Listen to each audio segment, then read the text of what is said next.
Snow was falling slowly over the lights of Las Vegas. Frank Sinatra stood at the window of the Sands Hotel, his whiskey glass trembling in his hand. He was 56 years old, but tonight he felt 160. The phone had rung half an hour ago. The woman's voice, that voice, even after 20 years, it was enough to demolish everything. "Frank, I'm in the hospital. I need to see you. Please come." Then the line went dead. She hadn't even given an address, but Frank already knew. He still knew everything. Chicago, 1957. That year, Frank's life was shining in every direction. Record sales were breaking records. The Rat Pack was at its peak. Studios were chasing him. But his heart was empty. He had divorced Ava Gardner. Nancy's memories kept him restless at night. Until he met her. Her name was Vivienne Romano. 29 years old, dark brown hair cascading over her shoulders. In her green eyes was a sadness as if she had come from centuries past. They met at a jazz club. Few people knew its real name. The Blue Mirror, in Chicago's South Side neighborhood, a smoky, dimly lit place. Frank wasn't performing that night. He had just come to watch. The club owner was an old friend. Vivienne sat at the piano, singing a Billie Holiday song in her own interpretation. Her voice was soft, but there was a crack deep within, like a scar. The moment Frank saw her, his breath caught. When the song ended, he walked toward her through the applause. "Whose creation are you?" he asked, smiling. Vivienne looked at him, neither admiration nor fear in her eyes. Just a recognition, perhaps an acceptance. Someone as lost as you. After that night, everything flowed rapidly. Frank and Vivienne spent days together. Between studio recordings, he would call her, fly to Chicago at midnight just to have coffee with her. Vivienne told him her life. She came from an Italian immigrant family. Her father had died young. Her mother raised her alone. She was passionate about music, but not fame. "The stage frightens me, Frank," she said one day. "People's eyes? It's like they steal your soul." Frank never forgot those words. Their love was fast and intense. Frank proposed to her 3 months later. Vivienne accepted, but with one condition. "Don't try to change me. I don't want to get lost in your world," Frank promised. But keeping a promise was much harder than making one. They kept the wedding ceremony secret. Only a few close friends attended. Dean Martin was the witness. Sammy Davis Jr. sang a song. Vivienne wore a simple white dress. The happiness Frank saw on his face that day was one of the purest moments of his life.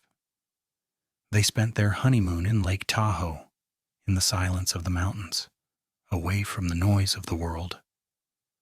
Frank would sing to her every evening just for the two of them. Vivienne would fall asleep in his arms, her hair spreading across Frank's chest. "Promise you'll always love me like this," she said one night. Frank didn't answer, just held her tighter and kissed her. Because deep down he knew. Some promises aren't meant to be kept, but to be forgotten. But the real world was waiting. Frank's management team, the record company, the media, they were all pressuring him. "Announce the marriage," they said. "Let your fans know. This will be gold for your career." Frank refused at first. "My private life is mine," he said. But then Vivienne's mother fell ill. Hospital costs mounted. Vivienne had already stopped working. Money was needed. Frank found the solution. A film offer came, but the producer only wanted a married, settled Frank Sinatra. There had been enough scandals. Frank accepted and announced the marriage to the press. The first day, photographers surrounded their house. Vivienne panicked.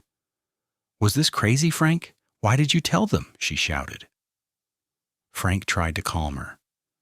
Just a few weeks, then it'll be forgotten.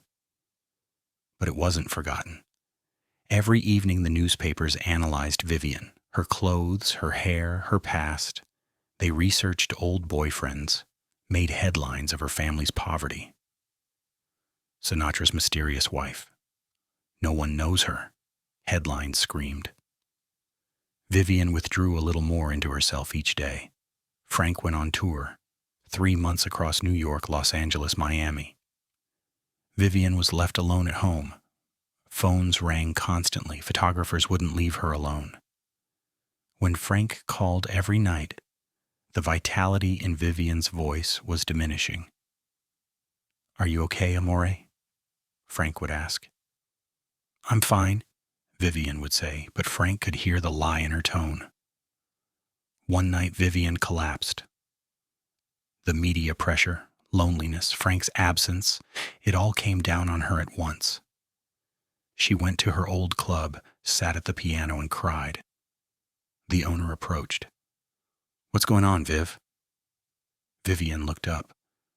"I don't belong in this life. I feel like I'm disappearing." The owner held her hand. "Then disappear, but take yourself with you." When Frank returned, Vivian had changed.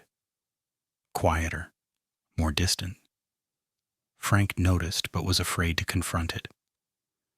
The tour was exhausting, he told himself. Give it some time, it'll get better. But it didn't get better. Vivian no longer sang with him, didn't laugh, didn't even touch him. Frank turned to drink. Nights grew longer. He stayed up until dawn in studios. When he came home, Vivian would be asleep, or pretending to be. A November night, 1959.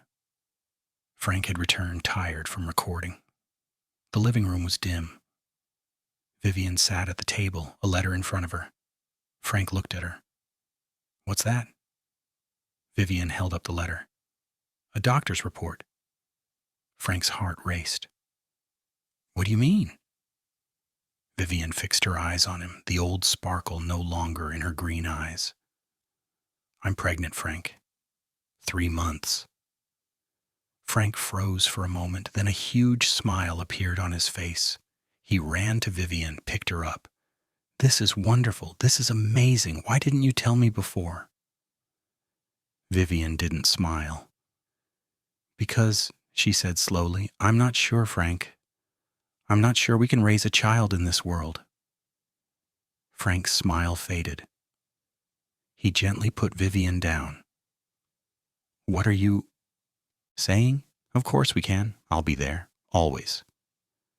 Vivian shook her head. "No, Frank. You're not here. You're never here. You're on stage, in the studio, on newspaper pages, but not with me." Frank got angry. "What does that mean? I love you. I'm doing everything for you." Vivian stood up. "For me? Or for yourself, Frank? Tell me honestly. This marriage, this life, isn't it just an accessory for your career?" Frank's face went white. He couldn't say anything, because Vivian was right. And they both knew it. Something broke between them after that night. Frank tried. He tried to come home early, bought gifts, took Vivian to doctors, but Vivian seemed to no longer be talking to him. Physically, she was there, but spiritually, she seemed long gone. Frank opened up to Sammy one night in desperation. "I'm losing her, Sammy, and I don't know what to do." Sammy patted his shoulder. Maybe Frank loving her means setting her free. January 1960. Vivian gave birth. A girl. They named her Luna. It meant moon. Frank cried in the hospital when he held the baby. This little creature was like absolution for all his sins. But when he looked at Vivian, he saw exhaustion in her eyes. Weariness, perhaps even a farewell. 2 weeks later, one morning when Frank woke up, Vivian was gone. The bed was made, the closet was empty. She had only left a note. "Frank, I will always love you, but this love is killing me. I entrust Luna to you. Teach her to shine like you, not to get lost like me. Forgive me. V. When Frank read that note, he fell to his knees. He didn't scream, didn't cry. He just emptied out. Luna was crying in her room, but Frank couldn't move. He stayed like that for hours, staring at the note. Frank tried every way to find Vivian. He hired private detectives, begged the FBI, sent word to all his old friends. But Vivian had vanished, as if she had never existed.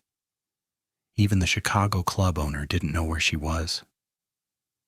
Maybe she went to another city, he said. Maybe another life. Frank's mother, Dolly, raised Luna at first. Frank continued working. He didn't know what else to do. While singing on stage, he would often see Vivian at the piano looking at him with her green eyes. Some nights he would get drunk and go to Luna's room, sing Vivian's favorite songs to the sleeping baby. "Forgive me, little girl," he would whisper. "I left both you and your mother alone." Years passed. Luna grew up, began asking questions about her mother. Frank didn't know what to say. "Your mother was like an angel," he would say, "but the world was too heavy for her." Luna could see the sadness in her father's eyes. "Daddy, you're very sad too, aren't you?" she asked one day when she was 8. Frank hugged her. "Yes, Luna, I'm very sad. But you're here, and that's enough." Frank remarried over time. A brief marriage with Mia Farrow, a long partnership with Barbara Marx. But the emptiness inside him never filled. At midnight, he still thought of Vivian. Where was she? What was she doing? Was she happy? Was she even alive? These questions drove him crazy. 1977, Las Vegas. Frank was now 71 years old. The stage was still in his life, but not as passionate as before. Luna had passed 30, gotten married, was living her own life. Frank was alone most of the time. When the phone rang that evening, he didn't recognize who it was at first.